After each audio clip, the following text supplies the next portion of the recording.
জেনিটিভ urinary TB নিয়ে আজকে কিছু কথা বলবো। প্রথমত যে বিষয়, আমাদের জেনিটাল ট্র্যাক্ট এবং ইউরিনারি ট্র্যাক্ট এর মধ্যে কিন্তু এই টিবিটা হয়ে থাকে।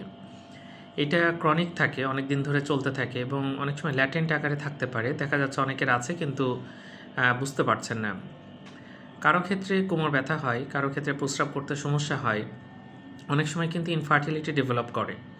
দেখা যাচ্ছে যে এটা যে জেনিটাল ট্র্যাক্ট বা যে ট্র্যাক্টগুলো আছে সেই ট্র্যাক্টে টিবি হয় এবং এর ফলে কিন্তু ইনফার্টিলিটি বা বন্ধ্যাত্ব হতে পারে। তো জেনিটিভ ইউরিনারি টিবি প্রায় পাওয়া যায়। অনেক সময় প্রস্রাবের সাথে রক্ত যায়, কোমর ব্যথা করে, প্রস্রাব করতে কষ্ট হয়, এরকম বিভিন্ন লক্ষণ কিন্তু দেখতে পাওয়া যায়।